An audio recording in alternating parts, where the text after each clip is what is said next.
Welcome back to Car Babble, guys. I'm Ewan, and in this video I'm going to talk about my long-term impressions of driving the Skoda Octavia VRS IV, which is of course the plug-in hybrid version of the Octavia VRS. And spoiler alert, the things I've loved about this car have not really been anything to do with the plug-in hybrid part. But anyway, I want to keep things fair, so I'm going to give you 6 reasons why you might want to buy this car, and 6 reasons why it'll probably do your absolute nutting. So buckle up and let's get into it. I'm not the sort of person who buys a car just because it gets me from A to B. You know, I like to take pride in my car and look at it and be like, that's mine. But if other people look at it, yeah, I'm not so bothered by that. But it is a little bit of a Brucey bonus when you can tell people are looking at your car going, that's a nice ride, dude. This car has been getting a lot of looks. In fact, a lot more than I was expecting. The Black Magic Pearl Effect paint does make it look particularly nice, in my opinion. Let me know what you think. But yeah, I've been getting a lot of people really double taking it. In fact, so much so that at one point, I was wondering, did I accidentally get into a Porsche? Oh no, it is actually a Skoda. One guy really creeped me out actually, he just wouldn't take his eyes off it. So yeah, it's got that feel-good factor about it. It feels like it's punching above its weight in terms of stature, so that has to be a plus point for the Skoda. Matrix LED headlights, they are awesome. So you've got lots of pixel LEDs on the front that look really cool at night, and they have smart beams and loads of sensors that will adapt their beam around oncoming traffic. So you can drive in full high beam pretty much all the time, and then it'll just basically dip the beams around the cars. You never get flashed, which is awesome, and you never have to dip your beams manually. It does it all for you, and it's flawless. Brilliant technology, really good for visibility and safety, obviously. Fantastic. And the best thing is, they're standard on the VRS, which is around the 35 grand mark. You know how much it costs to get an Audi with them? About 50 grand. Because you cannot get them as an option anywhere on an Audi A4, for example, throughout the range. The only way you can get them is if you go for the Vorsprung model of the A4, and that is the all boxes ticked on the options list version of the A4. So for about 15 grand more, you need to go up before you can get that kind of technology in an Audi, but it's standard in the VRS. Now this one might be a bit controversial because most car reviewers have said it's totally naff, and they're kind of right. Fake engine noise being pumped through the speakers of your car to make it sound like it's more powerful than it actually is. Yeah, this car has it.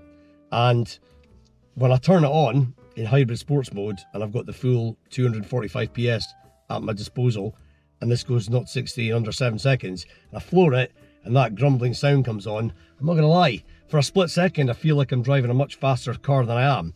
So I kind of like that, but the kids love it. Daddy, do sport mode.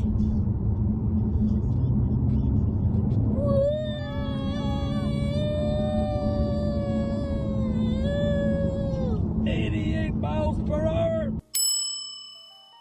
So Skoda offers the Canton upgraded sound system, which is 600 plus watts, a sub and amp, 12 speakers, and you can usually get it as an option throughout the range.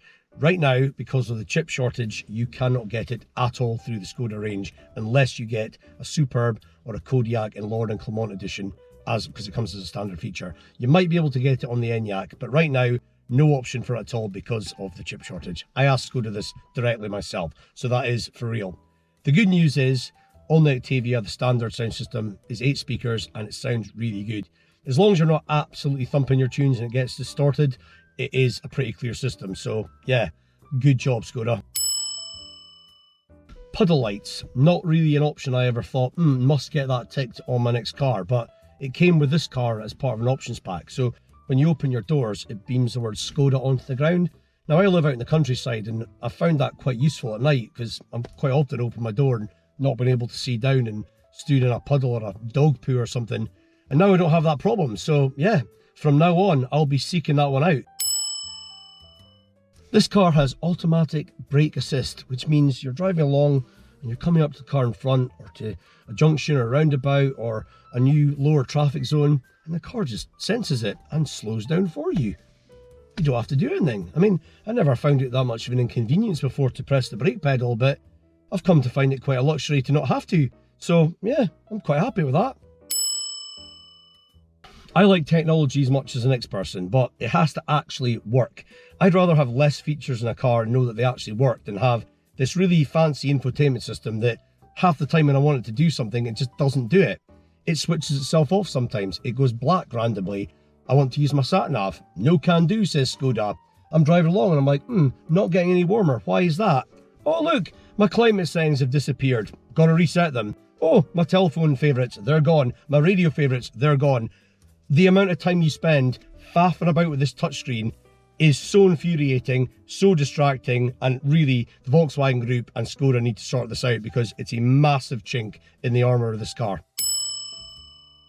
So we're driving along one day and my wife's like, what's that noise in the door? Yeah, maybe some change in there or something, you know, just check and take it out. No, there's nothing in there. Huh. Yeah, still creaking and rattling. What is that? Eventually concluded that there must be like a door panel loose or something. This car is less than 6 months old and I've had it since new. I know it's not like, you know, a bulletproof old Lexus or something like that, but come on guys, that should not be happening within 6 months. Sorry, Skoda. Lane keep assist. Now, everybody's got an opinion about it. Some people love that kind of technology, and I'm sure if you do a lot of motorway driving, it particularly could be useful, especially if you're somebody who like falls asleep at the wheel and stuff. I'm not really in that category. I'm quite happy to just, you know, drive myself. But in this car, it has lane keep assist. It's got one small problem. You cannot switch it off permanently. So every time I get in the car and I want to switch it off, I have to do it again. And that means 2 or 3 presses of the steering wheel, depending on how impatient I'm being. And sometimes you do forget to do that. I just want to be able to switch it off and it never come on again. So I'll tell you a story.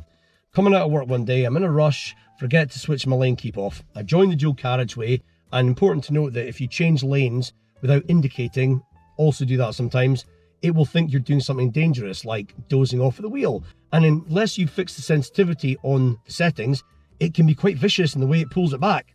So I'm driving along and I'm like, oh yeah, I want to go down that slip road. And I just go left without indicating. Skoda says no, turns me back into my lane. And what actually happened was, I didn't go straight on, I didn't go left as I was hoping, I went in between. And I felt like I was going to hit the reservation in the middle. Eventually the car went, okay, obviously you want to go that way, and I survived. But yeah, that sounds a little bit counterintuitive to the whole safety thing, doesn't it? So Skoda, just let me have the option to switch it off all the time, okay?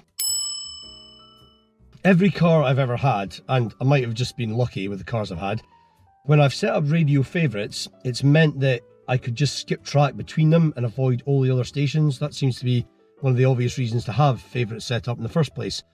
Skoda says no. So if you're in Radio 2 and you've put your next favourite is, say, Virgin, and you go to skip track, guess what? You land on Radio 3. Have you ever listened to Radio 3? The seats in the VRS are very good. They are very nice to look at. They're very comfortable. They're very sporty and bolstered for all that fast driving you're going to be doing. There's just one problem, visibility. Now, these bits at the side here are very wide and the kids really can't see much going forward. So they're going to be doing this the whole time. And even at that, they'll struggle to see anything. But more importantly, when I want to see them, and to be fair, there are times where I just want to pretend they're not there, but if I look in the mirror, I can't see them. So they could be choking on a cracker or something. I'll just be like, nah, just making a random noise. I'll never know. Most electric cars and PHEVs have regenerative braking, regen braking. So you're driving along and you want to brake, and it will then take the energy from braking and put it back into the batteries. Great idea. Not very well delivered in the Octavia VRS IV. So you're driving along and you see the car in front's braking, you think, okay, I need to brake, and you just subtly touch the brake. Not much happens, and you're like, okay, all of a sudden you're getting a lot closer to your target and you have to really press it harder. It's not very smooth, it's a little bit disconcerting, and it just all feels a bit like you're almost getting pushed into an emergency stop at times. They need to work on that. So those are some of my long-term impressions of the Octavia VRS IV. I've enjoyed having this car in a lot of ways, but I will not miss it all that much either. I think mainly because I'm not a big fan of plug-in hybrids. But that infotainment system is the thing that's really, really annoyed me. It just feels like if I had this car for 3 or 4 years, I would be losing even more hair over it. They need to sort that out. If you take that out of the equation, there's a lot of great things about this car. And if you get the petrol or diesel, you're going to get a much bigger boot as well. So as a family car, it really does a lot of things great. But yeah, a few niggles about it. I'd love to know your thoughts though, because you may have completely different experiences. So please do leave me a comment below. Thank you for watching, and I'll see you in the next one.